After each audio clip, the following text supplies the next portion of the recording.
My name is Mike Stephan. I'm from Huntington County, Huntington, Indiana. 44 years old. Grew up on a farm my whole life. Went to college, came back from college, and continued in the family farm. I actually graduated from Fort Lewis State College in Colorado. I was a history major, a teaching major. During college, just decided that a sedentary lifestyle wasn't going to be what I wanted. I wanted to do something that was more active, more involved. And when I came back, and after a year of working on the farm, it just seemed to be what I wanted to do and what I wanted to continue doing. My dad has been farming this area around here since the early 60s. Has always raised livestock. It's a very unique operation. I have an older brother and an older sister who aren't involved in the farming operation now, but we all grew up on the farm. It was quite an experience. What I remember most when I was a little kid was all of the friends of my brothers that would work for us in the summertime, things like that, meals on the farm, and then I had the opportunity to share the same thing with some of my friends too in the summertime. It was a lot of fun. Well, I've just continued. My father incorporated the farm as a C Corp back in the mid-70s, and with shares going to all the kids, and so the farm just passes on as something for us to manage and to continue and to grow.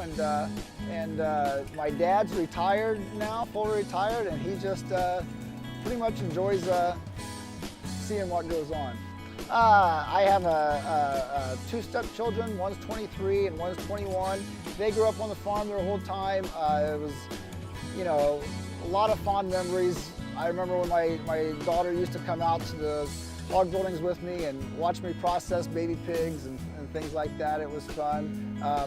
This afternoon, my son's going to get out of school and he's going to come and work some ground and things like that. So it's not what it used to be. There's not quite as many things to do as there used to be because of how mechanized everything is and how big it is. But there's still definitely an object of passion there to share. Koenig is in the same store in Huntington, Indiana that the Case dealership has been in for decades now. I can remember going in there when I was a little kid into Case Power and Equipment in Huntington. And, it's maintained a great relationship with great people throughout the years. Really good salesman, great parts counter.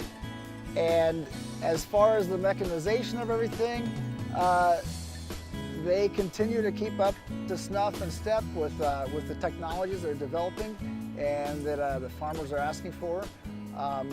It always amazes me at the most frustrating times when something's wrong, how calm the people at Koenig can be to help you.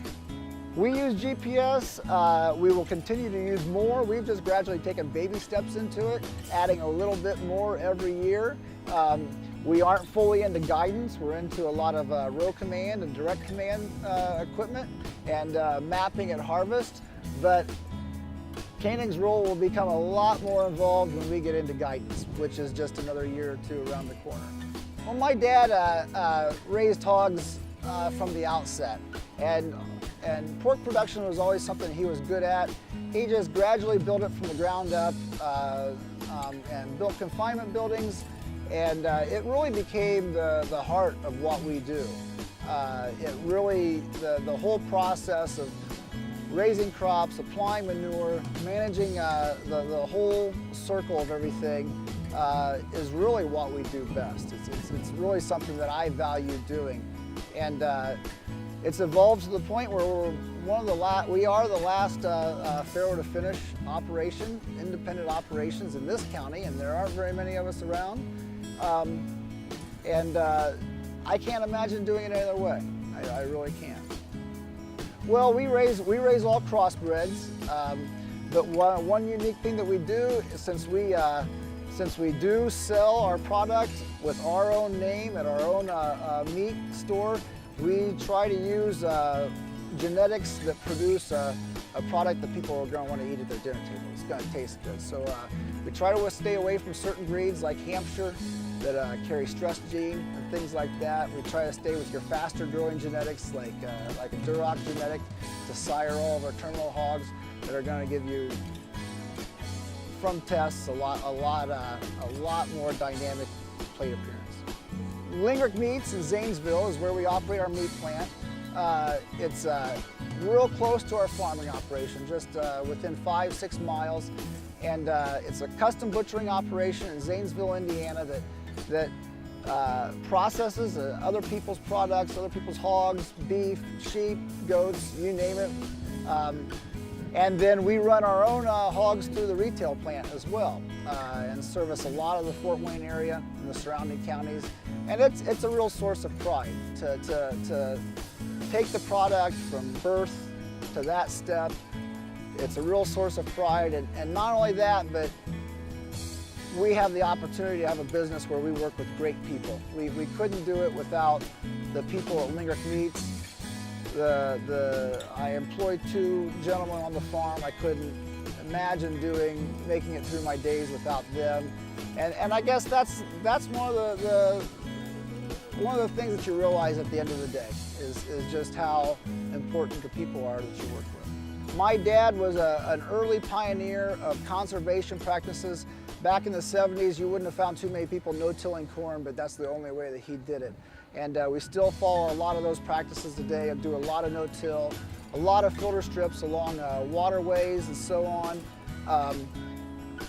We stay in touch with what we think consumers want and what we think that we can offer them. So all of our pork is raised antibiotic free. It's all raised growth promoting free with no ractopamine fed to make sure that people understand that we're taking care of what they're eating.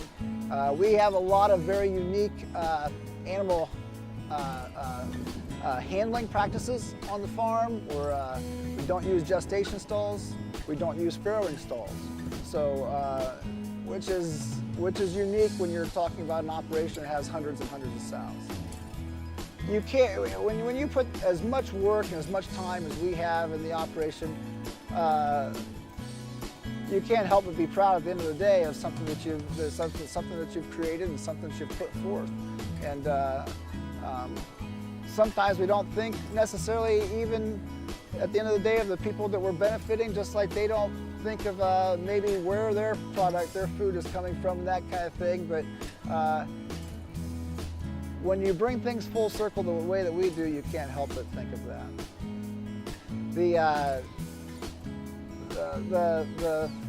The country is always something, the rural countryside is always something that you treasure around here.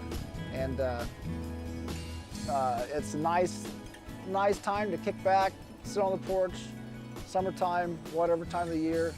There's always something to enjoy when you work on the farm like this.